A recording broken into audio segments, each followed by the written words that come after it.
perwakilan kelompok exchange. Sebelumnya kami sudah bertanya ke beberapa orang tentang permasalahan pendidikan yang ada di Indonesia. Maka dari itu kami akan membahas tentang rendahnya kualitas pendidikan tenaga pendidikan di Indonesia. Langsung saja kita bahas. Pendidik merupakan seorang pengajar suatu ilmu dengan tugas utamanya yaitu mendidik, mengajar, membimbing, mengarahkan, melatih, menilai dan mengevaluasi peserta didik. Contohnya seperti guru, dosen, konselor, tutor dan lain sebagainya.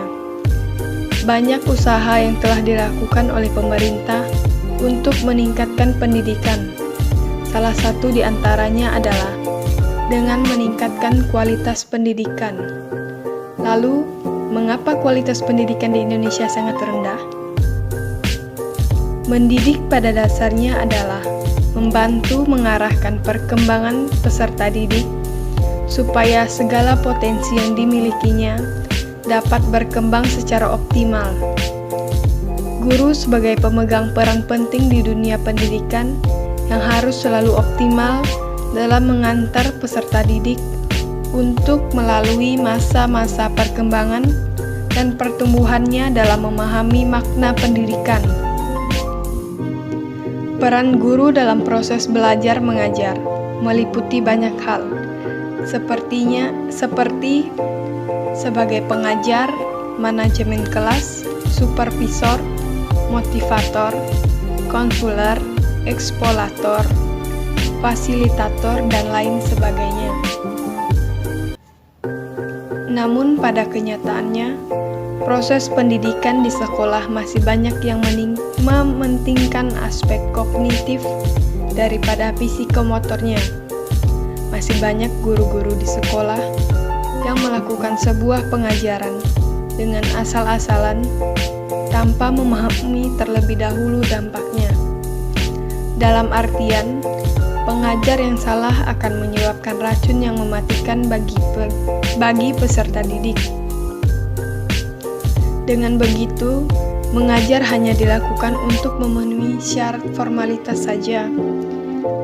Berdasarkan ujian kompetensi guru atau UKG terakhir pada 11 November 2019, terdapat sekitar 70% guru yang mendapat hasil UKG di bawah 80 atau masuk dalam kategori tidak kompeten. Hasil dari data tersebut menggambarkan bahwa kapabilitas dan kuantitas tenaga pengajar yang tidak memenuhi standar kompetensi dan tentunya akan berdampak pada kualitas pendidikan. Kemendikbud terus mengupayakan berbagai program yang dapat meningkatkan kualifikasi pendidikan, kompetensi dan keterampilan guru dan tenaga kependidikan. Beragam stimulat lainnya juga terus diberikan agar guru mampu mengajar dan membimbing peserta didik menguasai 5 potensi abad ke-21, yaitu kemampuan berpikir kritis, kreatif, dan inovatif, komunikatif, bekerja sama, dan berkolaborasi, serta mampu menghadirkan sebuah kepercayaan terhadap 4 penyebab umum yang menyebabkan rendahnya kualitas pendidikan. Di antaranya, yang pertama itu ketidaksesuaian dengan ilmu dengan bidang pengajaran. Contohnya seperti guru jurusan matematika mengajar pelajaran sejarah dan hasilnya saat sedang proses pengajaran, ketika ditanyakan, guru tidak dapat menolak sehingga guru tersebut akan menjawab dengan asal-asalan.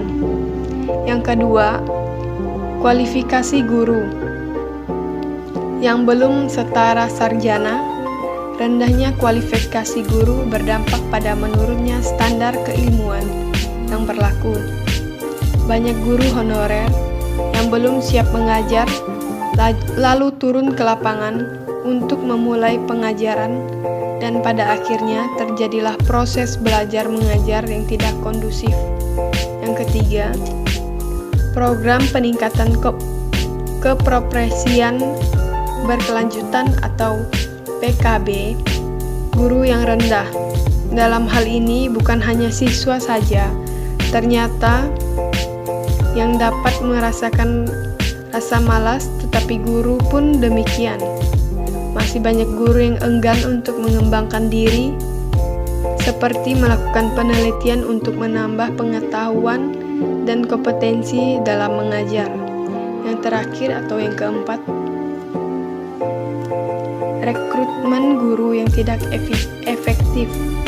Masih banyak ditemukan sistem perekrutan guru yang tidak dilakukan secara profesional, sehingga menjadi celah yang menjadikan kompetensi guru rendah. Dari uraian di atas, dapat disimpulkan bahwa kualitas pendidikan tergantung dari kualitas pendidikan. Banyaknya jumlah pendidik tidak menjamin bahwa kualitas pendidikan akan meningkat. Namun yang sangat diperlukan adalah bagaimana seorang pendidik